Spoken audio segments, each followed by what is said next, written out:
하나님 말씀은 고린도전서 11장 2절부터 16절입니다.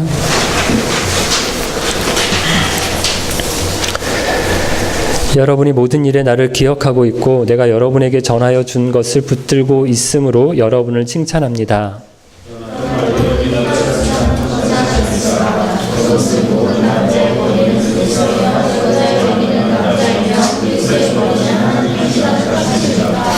남자가 머리에 무엇을 쓰고 기도를 하거나 예언을 하면 그것은 자기의 머리가 되시는 그리스도를 욕되게 하는 것입니다.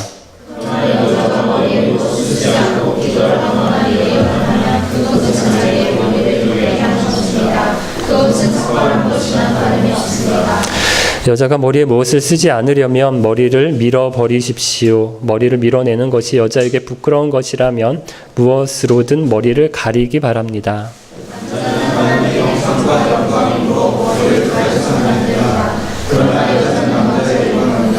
그것은 남자가 여자로부터 생겨난 것이 아니라 여자가 남자로부터 생겨났기 때문입니다.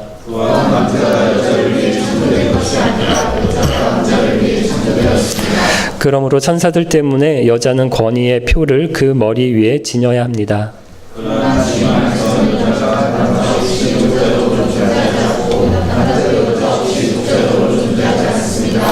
왜냐하면 여자가 남자로부터 생겨난 것처럼 남자는 여자를 통해 태어났기 때문입니다. 그러나 모든 것들이 하나님으로부터 생겨났습니다.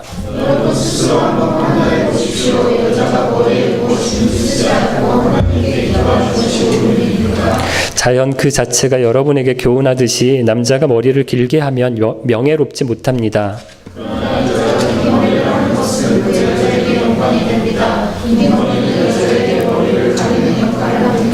이 문제에 대해 다른 의견을 제기하는 사람이 있다면 내가 말할 수 있는 것은 우리나 하나님의 교회나 이것 외에 다른 풍습은 받지 않았다는 사실입니다. 아멘. PPT 좀 띄워주실래요? 고린도전서를 처음 설교할 때 보여드렸던 건데요. 기억나시나요? 저희가 첫 번째 단락에서는 고린도 교회 분열에 대해서 말씀을 들었어요. 무슨 파다 이렇게 해서 서로 나뉘어서 싸우는 것을 보고 바울이 그리스도 안에서 교회는 하나다라고 했고요. 두 번째 단락에서는 결혼에 대한 이야기를 했습니다. 결혼을 해야 되느냐 말아야 되느냐 이런 것을 두고 또 한참을 이야기를 했어요. 세 번째 단락은 우리 지난번까지 말씀을 들었는데 우상 제물로 바쳐진 음식을 먹어야 하는지 말아야 되는지 이 이야기를 또 여러 번에 걸쳐서 살펴봤습니다. 오늘 본문은 이 네 번째 단락의 시작인데요. 두 번째 단락과 서로 연결이 돼요. 여러분, 두 번째 단락은 남자와 여자에 대해서 이야기를 했는데 어디 안에서 남자와 여자인가 하면 가정 안에서 남자와 여자 이야기를 했습니다. 네 번째 단락은 남자와 여자 이야기를 하는데 어디에서? 교회에서. 교회를 중심으로 해서 이야기를 해요. 그래서 교회 공동체 안에서 일어난 문제에 대해서 말씀을 하는데요. 다음을 한번 보여주실래요? 세 가지를 말씀하고 있습니다. 네 번째 단락에서 말하는 세 가지 주제예요. 첫 번째 주제는 오늘 본문에서 말씀하는 바 예배할 때 여자가 머리에 수건을 써야 되는지 말아야 되는지 이 복장에 대한 말씀이고요. 두 번째 우리 다음 주일에 살펴볼 텐데 성만찬 때 성찬식 때 어떻게 해야 되는지 얘기합니다. 세 번째는 성령의 은사에 대해서 말씀하는데 다양한 은사를 얘기하면서 특별히 고린도전서 13장 무슨 장이에요? 사랑장 이야기를 하고 있어요. 이렇게 세 가지 주제를 살펴보게 될 건데요. 고린도 전서의 이 전체적인 윤곽을 머릿속에 잘 기억하시고 오늘 말씀을 들으시면 좋을 것 같습니다. 자, 그럼 오늘 본문을 보면 일단 되게 어려워요. 며칠 동안 본문을 연구한다고 굉장히 힘들었고요. 특히 어제가 제 생일이었는데 설교 준비 때문에 하나도 즐겁지가 않았어요. 최근에 한 설교 중에 제일 어려운 본문이었다. 또 어려운 걸 또 쉽게 이렇게 설교하는 게 능력이잖아요. 집중해서 잘 따라와 주시면 또 그렇게 어렵지 않게 이해하실 수 있을 거라고 믿습니다. 우선 무슨 문제인가 하면 고린도 교회가 바울에게 질문을 했어요. 앞에 했던 질문은 우상에게 바쳤던 음식을 먹어야 되느냐? 이 질문이었잖아요. 이어서 지금 물어보고 있는 건 뭔가 하면 예배 중에 여자들이 앞에 나가서 기도도 하고 예언을 하면서 머리에 수건을 쓰지 않는데 이 수건을 쓰는 게 맞느냐? 안 쓰는 것이 맞느냐? 이것을 물어본 거예요. 오늘 본문은 다른 거 아니에요. 바울이 여기에 대해서 답을 하는 겁니다. 뭐라고 합니까? 쓰라고 합니다. 그러면서 왜 써야 되는지 이 이유를 설명하고 있는 거거든요. 이게 다예요. 그런데 여러분 오늘 본문을 가지고 사람들이 어떤 이야기를 하고 있는가 하면 여자의 머리는 남자니까 여자는 남자의 말에 따라야 된다. 이렇게 하면서 남자가 여자에 비해서 우월하다. 라고 하는 이야기들을 주장을 하고 있고요. 두 번째, 여자는 머리에 수건을 써야 된다라고 하는 이 말씀을 가지고 오늘날에도 그대로 적용을 해서 로마 카톨릭이나 또 정교회에서는 교회당에 들어올 때 여자들은 수건을 이렇게 머리에 쓰게 해요. 또 세 번째, 이 말씀을 들어서 여자는 목사가 되면 안 된다라고 하면서 여성 목사 안수를 금하는 근거가 되는 구절로 이야기를 하거든요. 다 안 맞는 말씀이에요.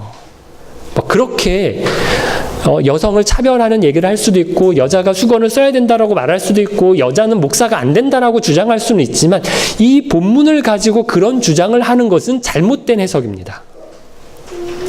왜 그런가 하면 바울이 근본적으로 남녀 문제를 이 본문에서 말하려고 하는 게 아니에요.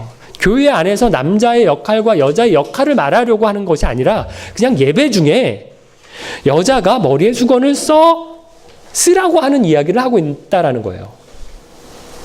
그럼 왜 예배 중에 여자들이 머리에 수건을 쓰고 안 쓰고 이게 중요한 문제가 되었는가 하면 당시 고린도 교회의 상황을 이해를 해야 하는데요. 그 전에 사전에 알아야 될 것이 유대인들의 회당 예배예요. 여러분 초대 교회가 제일 처음에 생겨서 예배를 드렸을 때 뭘 본따서 예배를 드리기 시작했을까요? 뭘 모델로 예배하기 시작했을까요? 유대인들의 회당에서 모이는 예배입니다. 성전은 예루살렘에 하나밖에 없잖아요. 유대인들이 포로기 이후에 유대인들이 여러 나라 여러 지역으로 많이 흩어졌는데 매 안식일마다 일주일에 한 번씩 예루살렘에 성전에 올라가서 예배를 하는 것이 불가능한 겁니다. 그러니까 유대인들이 도시마다 유대인들이 모여있는 곳곳마다 뭘 만들어요? 회당을 만들어서 거기서 예배하기 시작했어요. 기독교 예배는 이 회당에서부터 따온 거예요. 가져온 겁니다. 그런데 유대인들의 회당은 어떤가 하면 남자들이 모이는 공간과 여자들이 모이는 공간이 서로 구분이 되어 있어요. 그래서 남자들은 이 앞쪽에서 예배를 이렇게 드리는가 하면 여자들은 저기 멀리 구석에서 예배를 드리도록 했습니다. 좋겠죠. 그때는 안 보이는 데서 멀찍이서 예배 드리는 거 다 그쪽으로 가려고 할 것 같은데 네. 그렇게 구분을 했어요. 그러니까 여러분 예배를 인도하는 사람도 다 누굴까요? 남자들만 인도하는 거예요. 남자들이 주도하고 여자들은 뒤에서 구경만 하게 한 거예요. 거기다가 남자들도 예배를 인도할 때는 머리에 수건을 썼는데요. 하나님의 존전에 나아갈 때에 얼굴을 가리도록 한 겁니다.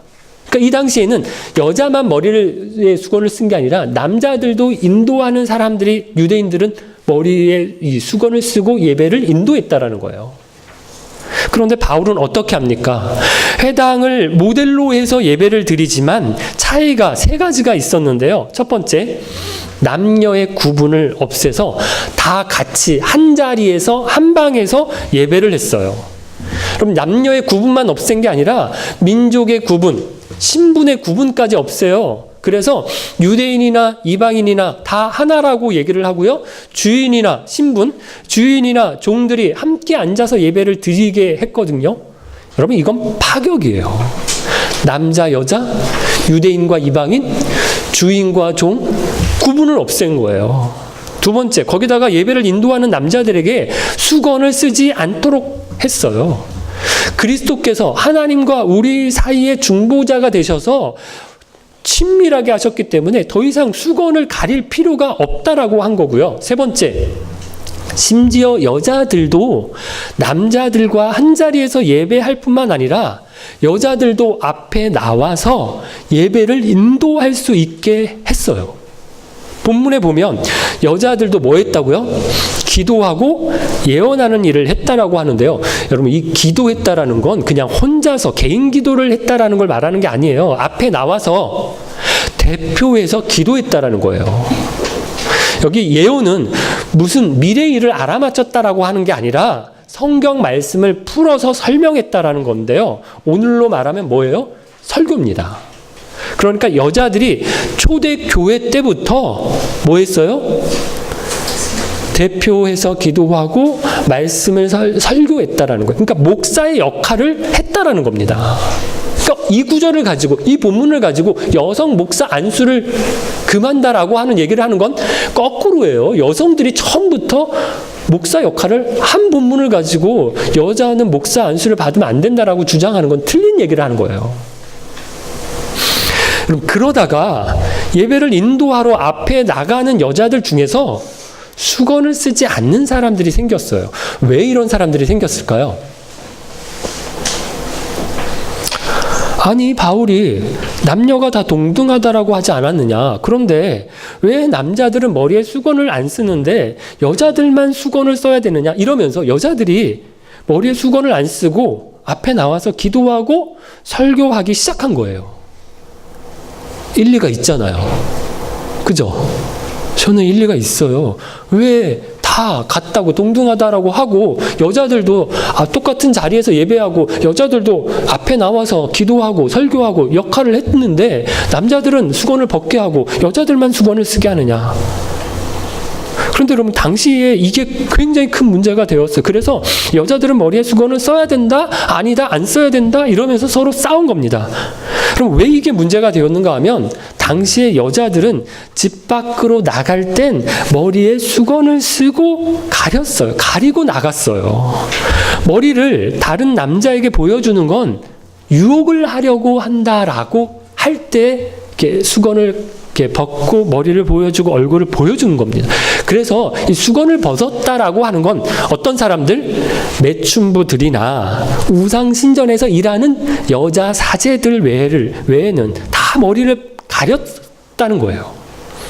오늘날로 보면요, 때에 맞지 않는 옷을 입고 온 것과 비슷한데요. 연말에 모 방송국 드라마 시상식에 축하 공연을 하러 나온 가수가 노출이 굉장히 심한 옷을 입고 나와서 야한 춤을 추는 바람에 많은 논란이 됐어요. 보셨죠?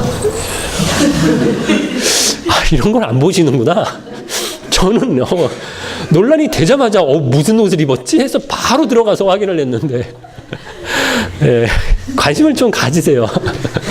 그 짤에 보면요, 이게 배우들이 앉아서 이렇게 연기자들이 자기네들 이제 시상식 하는 거니까 앉아서 막 보는데 이름도 얘기하죠. 효린이가 막 이상한 거 입고 나오니까 연기자들이 앞에 그게 막 구경을 하다가 서로 막 쳐다보고 뭐 이상하게 생각하는 그런 짤도 영상에 있습니다. 찾아보세요.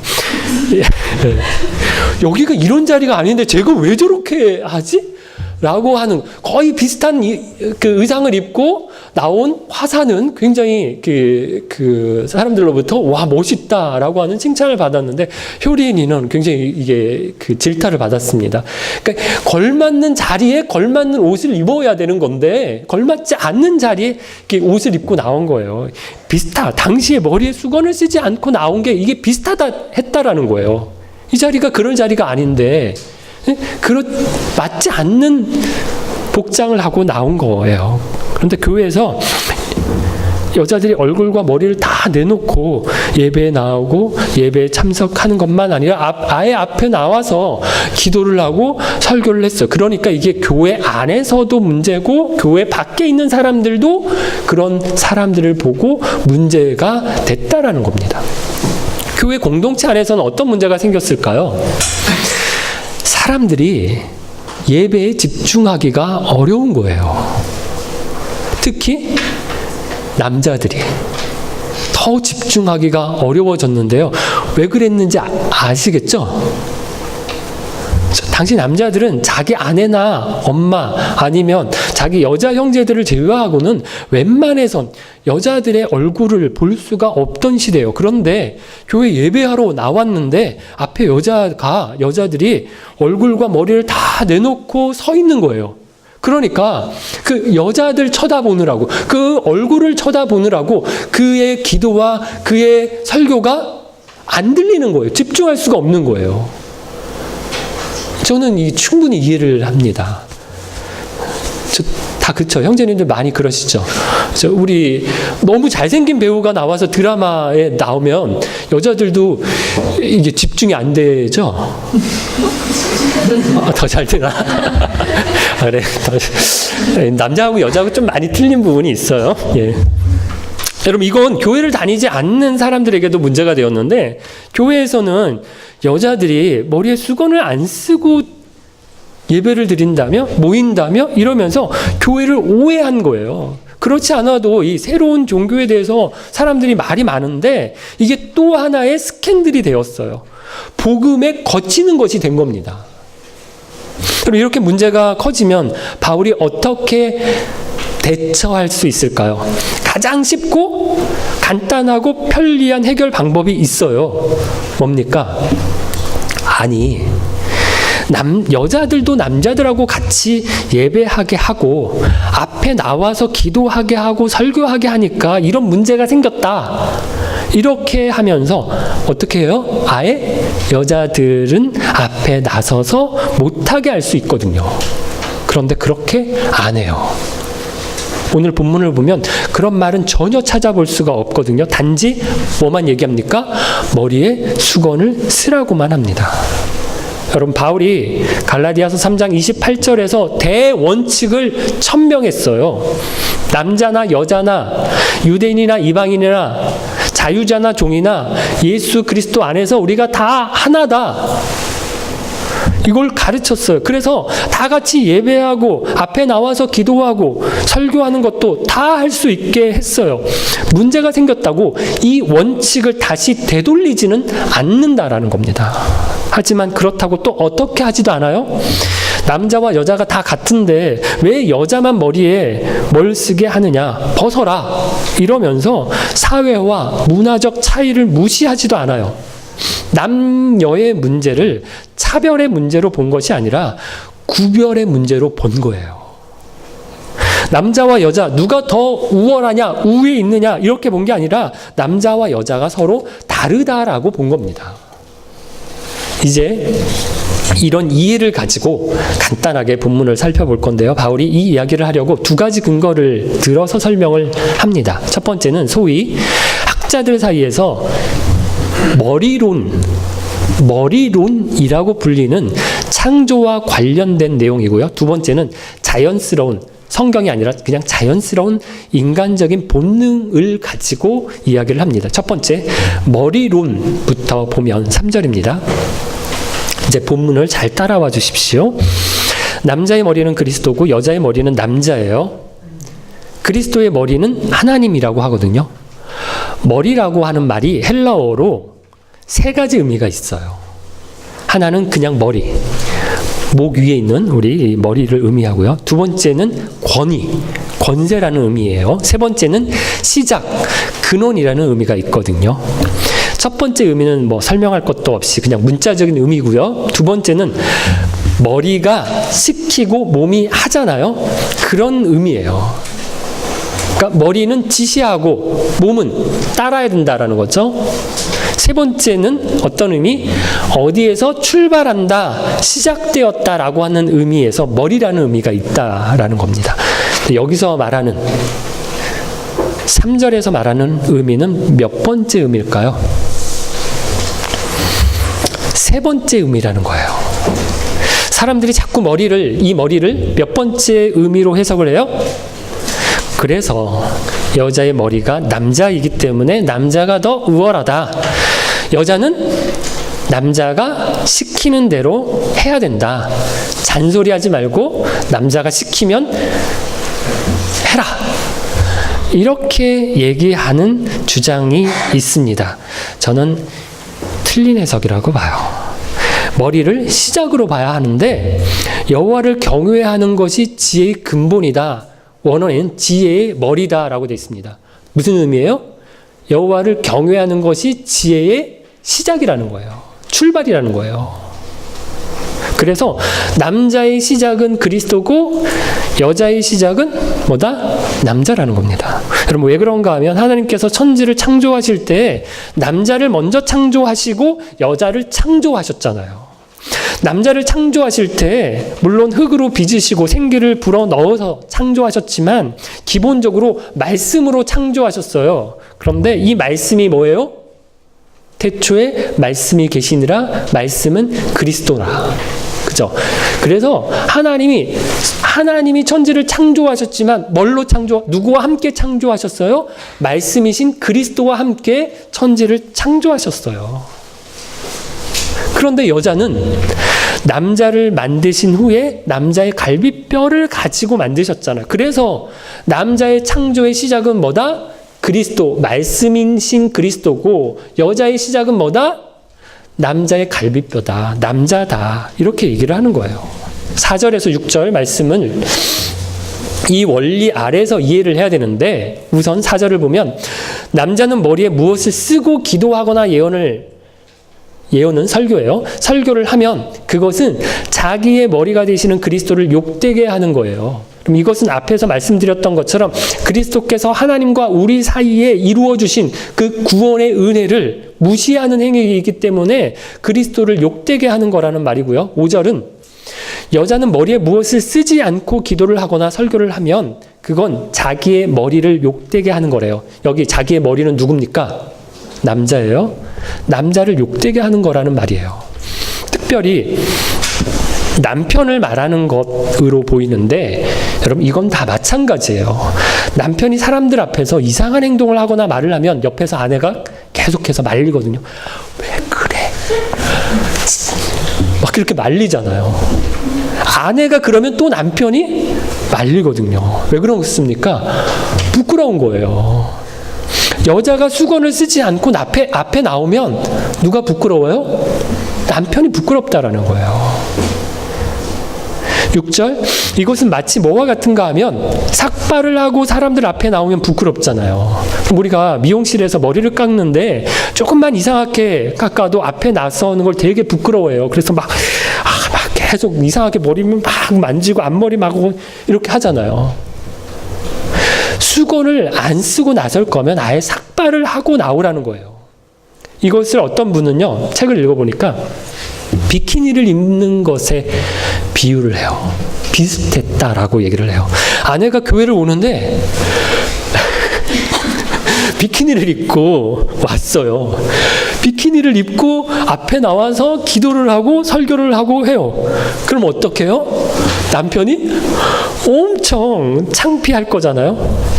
반대로 남자도요. 제가 수영복을 입고 나와서 여기서 예배를 인도하고 설교를 하고 그러면 아내가 굉장히 창피할 거거든요. 우리 애들도 창피할 거고요. 여러분들도 창피하실 거예요. 김 목사 왜 저러나 라고 창피하게 생각하실 거예요. 당시에 수건을 안 쓰는 것이 이에 견줄 만한 특이한 행동이었다라는 거예요. 다음으로 7절에서 10절을 보면 머리론에 이어서 이제 직접적으로 창조 기사를 들어서 남자와 여자를 구별하는데요. 다시 한번 말씀드리지만 구별이에요. 뭐가 아니라고요? 차별이 아니라는 겁니다. 7절은 남자는 하나님의 형상이고 영광이에요. 그래서 머리를 가리면 안 돼요. 하나님의 영광을 가리면 안 된다라는 거예요. 그러나 여자는 남자의 영광이라고 하는데요. 왜 그런가 하면 8절 그것은 남자가 여자로부터 생겨난 것이 아니라 여자가 남자로부터 생겨났기 때문이다 입니다. 그럼 이게 얼핏 보면 이해가 잘 안 되기는 해요. 남자나 여자나 다 하나님이 만드셨지만 남자는 하나님이 직접 만드셨기 때문에 하나님의 영광을 나타내는 거고요. 여자는 남자를 통해서 만드셨기 때문에 어느 정도 남자의 공로가 인정이 된다라는 말로 해석할 수 있고요. 또 이렇게도 해석할 수 있는데, 남자가 하나님의 영광이라고 하는 말이 남자를 보면 남자를 창조하신 하나님이 얼마나 위대한가, 이렇게 하나님께 영광이 되고요. 여자를 보면 남자에서 여자는 뭐예요? 업그레이드가 된 거거든요. 훨씬 더 남자지만 저는 인정해요. 여자가 섬세하고 정교하고 복잡하고 아름다워요. 얼마나 피조물의 절정인가. 그 도구가 된, 그러면서 그 도구가 된 남자에게도 영광이 된다라는 거예요. 그래서 여러분, 남자가 먼저 만들어지고 여자가 남자를 통해서 나중에 만들어졌다라는 것이, 이게 어떻게 해석하느냐에 따라서 누구에게도 유리하게 해석할 수가 있는데요. 가령 남자가 먼저 만들어졌기 때문에 남자가 여자보다 더 우월하다라고 할 수 있지만, 또 어떤가요? 하나님이 만드신 것을 보면 먼저 창조하신 것보다 나중에 창조한 것이 훨씬 우월한 피조물들이 많아요. 가령 식물을 만드신 다음에 동물을 만드셨어요. 동물을 만드신 다음에 사람을 만드셨어요. 그렇게 보면 또 여자가 남자보다 우월한 피조물이다라고 볼 수도 있다는 거예요. 어쨌든 해석하기가 굉장히 어려운 부분이에요. 다음 9절은 더 어려운데 읽어볼까요? 또한 남자가 여자를 위해 창조된 것이 아니라 여자가 남자를 위해 창조되었습니다. 그럼 이 구절을 더 정확하게 번역을 해야 되는데요. 위해라는 말이 헬라어로 디아라고 하는 전치사인데요. 이걸 때문에라고 번역할 수도 있습니다. 그럼 이렇게 번역을 해서 제가 읽어볼게요. 남자가 여자 때문에 창조된 것이 아니라 여자가 남자 때문에 창조되었다. 이렇게 번역을 하면 어떻습니까? 의미가 확실히 달라집니다. 창세기 2장 18절에 여자를 돕는 배필이다라고 얘기를 하고 있는데, 여러분 이 말을, 여자의 역할은 주도하는 역할이 아니라 단지 무슨 역할? 돕는 역할. 남자가 주도하면 여자는 그냥 도와주는 역할일 뿐이다. 이렇게 해석하는 사람들이 이 돕는 배필이라는 말 가지고 많아요. 그런데 여러분, 돕는 자라고 하는 말이 구약 성경에 보면 하나님께서 이스라엘 백성들을 돕거나 구원하시기 위해서 오실 때에도 이 말을 사용하고 있거든요. 이렇게 보면 또 어떤 의미가 되나요? 남자로는 안 돼서 남자를 구원해 주기 위해서 돕는 자로 하나님께서 여자를 주셨다는 말이에요. 여자가 그냥 남자의 보조자가 아니라 남자의 구원자라고 하는 말이 되는 거예요. 이렇게 해석할 수도 있다라는 겁니다. 그래서 본문의 말씀을 들어서 남자가 우월하니 여자가 우월하니 이러면서 서로 싸우라고 하는 말이 아니에요. 바울이 이렇게 싸울까 봐 뭐라고 얘기를 하는가 하면 11절 12절 말씀인데, 주님 안에서는 여자가 남자 없이 독자적으로 존재하지 않고요, 남자도 여자 없이 독자적으로 존재하지 않아요. 12절, 왜냐하면 여자가 남자로부터 생겨난 것처럼 처음 사람을 창조하실 때 남자에게서 여자를 만드셨어요. 그런데 또 남자는 어때요? 여자를 통해서 태어나요. 엄마 없이 태어난 사람이 하나도 없다라는 말이에요. 그리고 남자나 여자나 모든 것이 하나님으로부터 생겼어요. 그러니 뭐라고요? 성경 놓고 남자와 여자가 서로 싸우지 말라는 거예요. 하지만 인정할 것은 뭐다? 남자와 여자가 누가 더 우월한가, 이 말씀을 하는 게 아니라 남자와 여자가 다르다, 구별된다라는 겁니다. 그러니 남자는 벗어도 여자는 쓰라는 거예요. 그럼 이게 벗는 남자가 더 우월하고 쓰는 여자가 열등하기 때문에 쓰라는 게 아니에요. 남자와 여자가 다르기 때문에 하나님이 창조하실 때부터 남자와 여자를 다르게 만드셨기 때문에 남자는 벗을 수도 있지만 여자는 쓸 수도 있다라는 거예요. 두 번째, 바울이 여자에게 수건을 쓰라고 하면서 자연스러운 본능에 호소를 하는데요. 이건 너무 간단합니다. 14절, 자연 그 자체가 여러분에게 교훈하듯이 남자가 머리를 길게 하면 명예롭지 못하다라고 해요. 그럼 이건 바울 당시 시대 고린도에서는 그랬다라는 거예요. 우리나라만 하더라도 우리나라 조상들은 남자든 여자든 다 머리를 길게 했어요. 뭐 남자가 머리를 길게 하는 게 수치스럽거나 부끄러운 행동이 아니었어요. 오히려 짧은 것이 부끄러운 행동이었잖아요. 그래서 이거는 그 시대 그 사람들의 본능, 유럽 본능이, 고린도의 본능이 그랬다라는 거예요. 그게 더 자연스러웠다라는 거예요. 그러니 남자와 여자가 다른데, 본능이 다른데 남녀가 평등하니까 다 똑같이 해야 된다, 이렇게 하면 안 된다라는 겁니다. 사랑하는 깊은 가족 여러분, 남녀 문제가 어렵습니다. 요즘 보면 점점 성차별, 성대결 양상으로 갑니다. 점점 이게 더 심해져요. 교회가 여기에 동조하지 않도록 해야 합니다. 그리고 어쨌든 여성들이 차별을 많이 받아왔어요. 우리가 여고생, 여기자, 여자 목사, 그럼 이런 말을 쓰는데 남고생, 남배우, 남자 목사 이런 말 안 쓰거든요. 우리도 모르게 말에서부터 차별을 했던 거예요. 하고 있는 거예요. 이런 말을 안 쓰려고 노력해야 됩니다.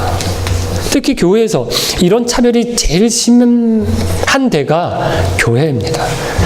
교회 중요한 결정은 당회에서 하는데 당회는 다 남자들만 모여요. 남자들끼리 결정하는 거예요. 교회 안에 있는 성도들의 비율은 여자가 많은데도 불구하고 그것도 연령대가 높은 남자 어른들만 모여서 결정하는 겁니다. 그러니까 교회가 이상한 결정들, 안 맞는 결정들을 많이 하는 겁니다. 교단도 노회나 총회도 보면요, 보수적인, 저희 교회가 속해 있는 보수적인 교회에서는 목사 장로들이 다 남자잖아요. 그럼 노회하러 모이고 총회하러 모여서 교단의 중요한 결정을 하는데 다 누가 해요? 남자들이. 여자들의 의사는 전혀 반영되지 않는 결정을 하는 거예요. 그런 면에서 저희 교회는 굉장히 여성들의 지위가 높습니다. 목자 회의에 목자 목녀들이 다 같이 모여서 의논하고 결정하는데 목자님들 결정하실 때 다 아내만 봐요. 그래서 어떻게 해야 돼? 그런데 고린도 교회는 어땠다라고요? 남녀 차별이 없었어요. 남자나 여자나 유대인이나 이방인이나 자유인이나 종이나 다 하나였어요. 같이 예배하고 기도자로 설교자로 다 같이 세워질 수 있었다라는 거예요. 그러나 바울이 남녀의 차별은 없애지만 남녀를 구별하지는 않아요. 당시 사회나 문화에서 여자는 머리에 수건을 썼다면 교회에서도 그렇게 하는 것이 좋다는 겁니다. 나만 예배하는 거면 집에서 뭐 머리에 수건을 쓰든 안 쓰든 무슨 상관이겠어요. 팬티만 입고 하든 홀딱 벗고 하든 그게 무슨 상관이에요. 하지만 공동체가 함께 예배 드리는 거기 때문에 예배하는 그 자리에서는 다른 사람도 생각하고 배려해야 된다라는 거예요. 그래서 다 같이 예배에 집중하기 위해서 나는 괜찮아요. 하지만 다른 지체가 불편해하는 것이 있으면 안 해야 된다라는 겁니다. 오늘 새해 첫 주일인데 예배에 대해서 좀 새로운 결심을 해보면 좋겠어요. 제가 주보에도 몇 가지 제안을 했는데 예배가 예배되기 위해서 새해에 어떻게 예배할지 마음에 좀 새로운 결단들을 하시기를 바랍니다. 다른 어떤 것보다 예배가 정말 중요해요. 우리에겐. 바울도 보세요. 남녀의 문제가 아니라 예배의 문제로 접근해서 이 이야기를 풀어갑니다. 예배를 위해서 여자는 머리에 수건을 쓰라는 거예요. 예배가 그만큼 중요하다는 거예요. 예배를 통해서 하나님을 만나야 하고요. 예배가 살아야 내가 삽니다. 예배에 성공해야 내 삶이 하나님 앞에서 성공할 수 있어요. 나는 정말 예배를 사모하는지, 예배를 준비하는지, 예배 가운데 나를 드리고 있는지 자신을 돌아보시기를 바라고요. 올 한 해도 우리 기쁜 교회 공동체가 드리는 예배를 통해서 저와 여러분이 하나님을 더 깊이 만나고 누리시는, 복을 받으시는 저와 여러분 되시기를 바랍니다. 같이 찬양 드리겠습니다.